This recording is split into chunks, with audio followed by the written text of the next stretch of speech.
Hello everyone and welcome to the program. This is Politics Today live on Channels Television. I'm Sean Kimberley at Channels Television's global headquarters in Lagos. Well, from insecurity to economic issues, workers' wages, policing, revenue sharing, autonomy issues, and fiscal federalism, name it, Nigeria is confronted every day with a lot of challenges, demanding urgent answers from the Nigerian people. There is being a popular debate that before Nigeria can progress, it must restructure. We've heard severally the ruling party APC say there is a need to define what the term restructuring means. So the party, before the end of the first term of the Buhari administration, they set up a committee and they called it True Federalism Committee, and it was headed by the governor of Kaduna State, Nasir El-Rufai, who he chaired that, and they submitted a report to the party. Well, over a year now, nothing has been heard of that report. Recently, the President Muhammadu Buhari appears to have remembered that committee report or what the problem really is about the issues concerning the structure of Nigeria and what needs to be done. And at an event, the president made a commitment and he said this. Take a listen to the president on the issue of true federalism. It's necessary at this juncture of our political and democratic evolution. At a time when some few privileged individuals and groups have chosen to exploit and manipulate the ethnic and religious fault lines for seeking personal and partisan advantage, we need to build bridges across the different divides and instill faith in the unity and the indivisibility of one Nigeria. If you dissect some of the things the president said there, you will notice a few things. The issues of unity, which has brought the question of why we need to restructure. The president didn't say the word restructuring. He mentioned that we needed true federalism. Well, federalism is a structure that a lot of people have debated that is not what we are operating. We need to operate a federal state. A lot of people will say that is a pseudo-unitary federal state that we operate. A lot of people have defined what we are in today differently. Well, but restructuring has rarely been on the lips of most of the APC leaders. Surprisingly, a leader in the APC, the Deputy Senate President, Ovie Omar Agige, said his party is not opposed to the idea of restructuring in Nigeria. Well, I was shocked when I heard it at first, but take a listen to him. The APC-led government is not against restructuring. A couple of days ago, I believe I read the statement from the release from the Villa. That release represents the view of the APC. The APC supports restructuring, and indeed the restructuring committee that was put in place, headed by, I believe, Governor El-Rufai, came up with some very, very significant recommendations. And to the extent that those recommendations represent the views of the party, we're going to be taking that into account right there as we proceed with the exercise. So what does that mean? He said that the El-Rufai committee has submitted a report to him. So don't forget, the Deputy Senate President is the chair of the Constitutional Amendment Committee. Now, I have the summary, the document of that true federalism and all what they collated to arrive at the report. And this is the report right here, summary of that report. Let's get some legal and expert perspectives on this matter. Because if the APC says we are committed to true federalism and that report is going to be adopted, a lot of people have spoken about what the report entails and what it means for Nigeria. Are we getting into something very interesting this time around? The way and manner the APC wants to go about it, is it the right way? If it's done, what implications does it have for Nigeria? I have joining me tonight on the program a senior lawyer in Nigeria, Mr. Dele Adesina, senior advocate of Nigeria. Thank you so much for coming on tonight. Thank you, Sam. You're one of the people that have discussed or debated the need for Nigeria to balance up and make sure that it fixes the issue of structural imbalance that we have today. So it brought up the issue of restructuring in Nigeria. But when you hear the APC government saying, we are committed to restructuring, what does it bring to your heart? How does it come to you? Well, thank you very much. I will say it is a good and welcome development, because there was a point in this country when people, except those on the side of government, believed that the ruling party did not actually want restructuring. They didn't want to hear it. But when Mr. President spoke, it rekindles the hope that that thought, that opinion, that perception may at the end of the day not be right. More particularly, when before that intervention, there was a setup of the committee you referred to. The truth must be said. I've heard the argument that restructuring, they don't know the components, nobody knows the ambit. What exactly does it entail? What does it mean? The word restructure, or to restructure a thing, is not a magic word. You have about 6-story building here. You know where the sitting rooms are, you know where the offices are. If you alter any of the structure, you are restructuring this building. There's nobody who doesn't know the existing structure we have in Nigeria today and the problems it has posed to the development and progress of the nation, including the unity that Mr. President talked about. The issue of over-concentration of powers at the center is a cardinal point that requires a revisit when we talk about restructuring.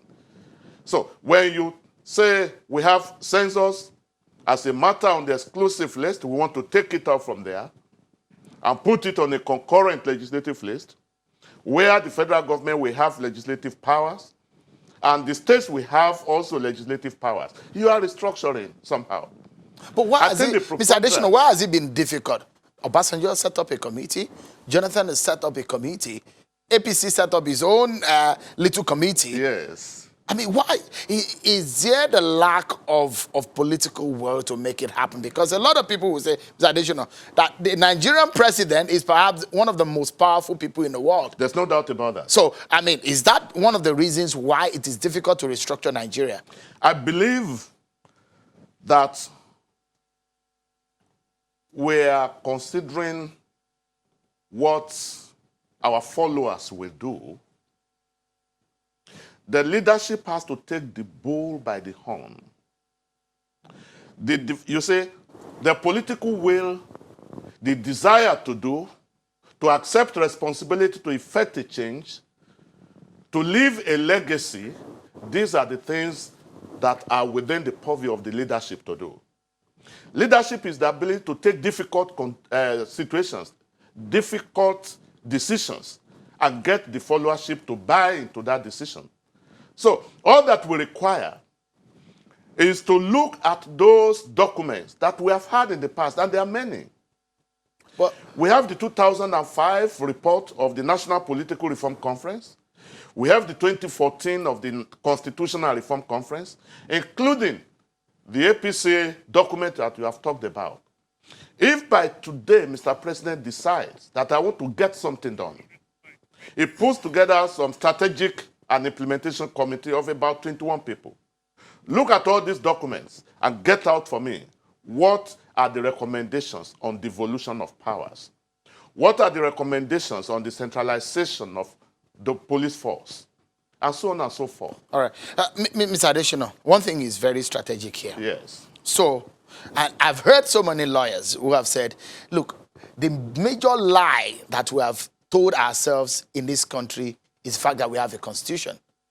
That constitution is not a constitution of the people. I'm one of those people who have said All right, so hey, a lot of people say, we don't need to amend the constitution. We need to have the constitution of the people. But whatever is going to happen in what the restructuring concept of this true federalism looks to me like an amendment of the constitution. That does not look like what some of you have wanted. Yes, if you recall, either 1st of October 2016 or 17, I did mention at this station that The way and manner the 1999 Constitution was given to us is like a testator leaving a will. That the process of constitution making was not followed. That we involve the people, the suggestions, the recommendations of the people, and then be affirmed through a referendum. That is when you can say, we, the people of Nigeria, have given to ourselves this constitution. That was not the case. This was a product of the military, whether you like it or not. Our present constitution. This present constitution. And so many constitutional lawyers, Chief FRA in his lifetime, described the constitution as a document that tells lies against itself. So why are we leaving it? For me. So we are, as a people, we have been almost 60 years. It's almost 60 years now. As a nation. After independence, yes, as a nation. Yes, since 1999, we have been living a lie, isn't it?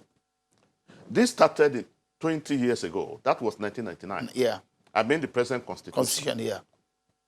So, to the extent that we have been operating it in the last 20 years, purporting to be operating a federal system of government, we are like lying to ourselves. So, are you suggesting that we need an outright, a new constitution, other than amending the lie that you... that has been my position. And I took that position as far back as the 18th of June, 1999.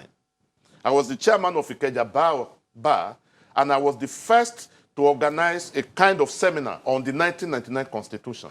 At that seminar, FRA Williams spoke. Professor Itisage described the document as a fraud,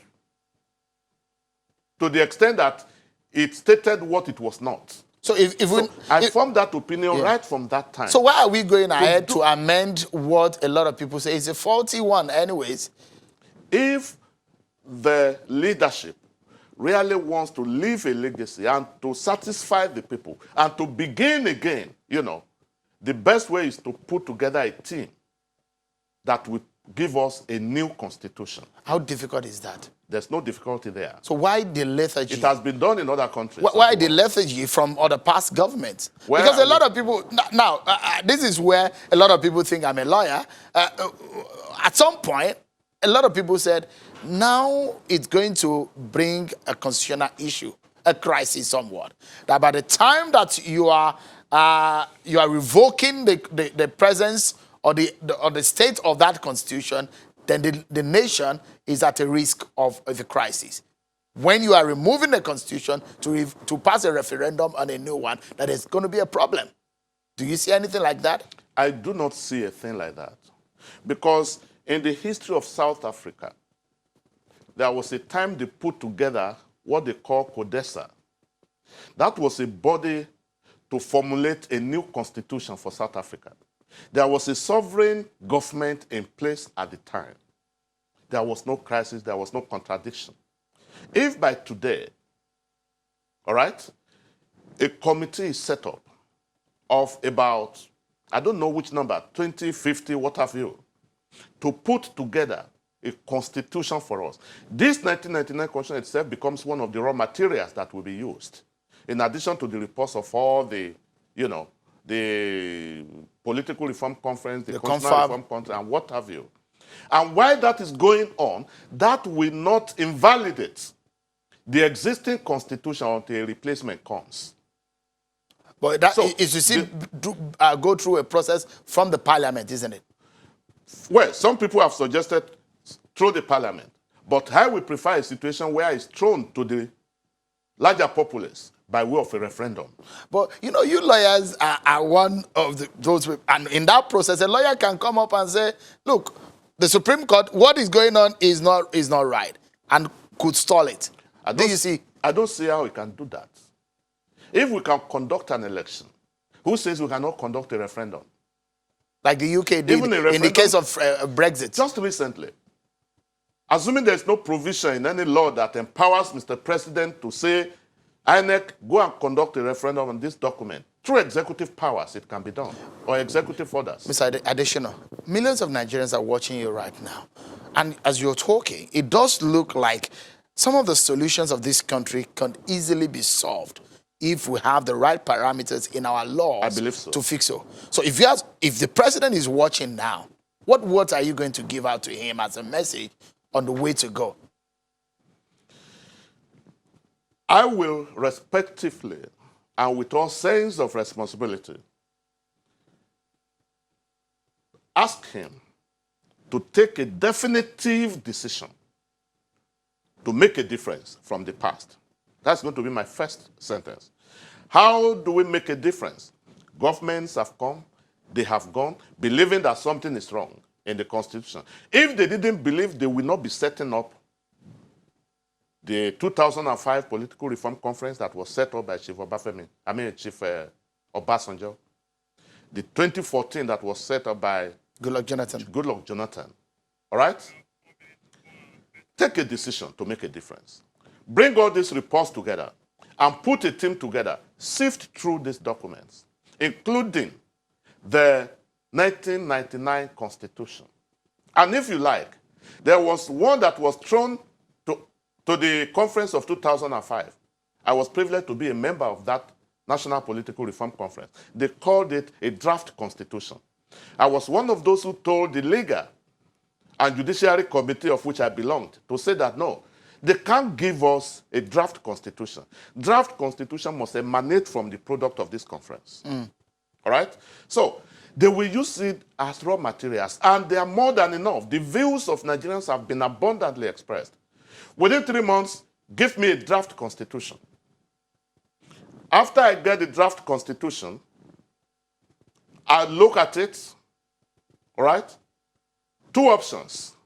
Either to set up another committee to vet it and produce a final document, which I will forward to either the National Assembly as representatives of the people or directly to the people of the country by way of referendum. I will prefer the second option, so as to give it what we call popular legitimacy and acceptability of the document. Everybody now buys into it.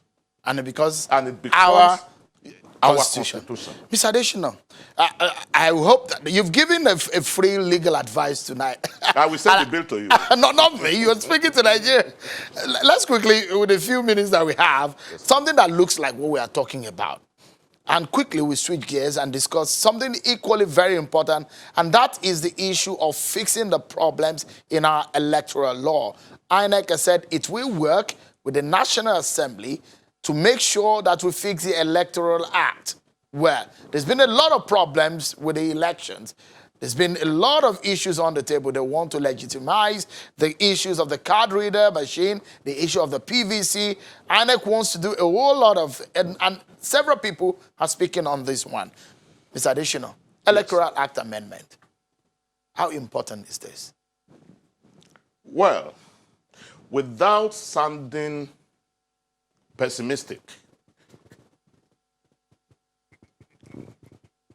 anything that can be done to move the nation forward is acceptable to me. But where we need the reform, as far as our election process is concerned, is in ourselves. The Nigerian people, the Nigerian politicians must reform themselves. They must take a definite decision to do things right and in accordance with the law. No matter how sound the legal basis are, if a politician decides he's going to do things contrary to the provisions of the law, he will do it. If a politician decides he's going to buy votes, he's going to buy it. We have provisions on electoral offenses. How many people have been prosecuted? Elections are just taking place in Kogi State and Bayelsa State. And very sadly, we heard of the number of people that died just because of election. It doesn't happen in other countries. Is it political class our major problem, Mr. Adesina? Pardon? Is the political class our major problem in our elections? They are part of the problem. With respect to each and every one of them, they are part of the problem. Is the political office too juicy, too attractive? You have said it much. I'm one of those who have campaigned and advocated that we need to revisit the remuneration of our politicians. It's one sure way of curbing the excesses of politicians. There are people, before they go into the Senate, into the House of Assembly or House of Rep, with respect to each and every one of them. I'm not saying all of them. There are people who really did not have what you can call a comfortable means of income. And they want to get there because of what they will get in return. Yeah. How many accomplished legal practitioners, physicians, medical doctors, businessmen have you seen contesting to go into the Senate, where they can now bring their experiences to bear on the affairs of the nation? Mr. Adesina, we have a long way to go, isn't it? We do. But we sincerely must thank you for some of these thoughts tonight, and I hope that some of these thoughts that you shared will help our leaders to take decisive decisions. Thank you so much for coming tonight. Thanks, Mr. Dele Adesina, Senior Advocate of Nigeria, thank you so much for coming tonight. Up next on the program, the political war in Edo State is getting intense ahead of the 2020 governorship election. We get both sides of the divide to discuss this matter. Join us again, everyone.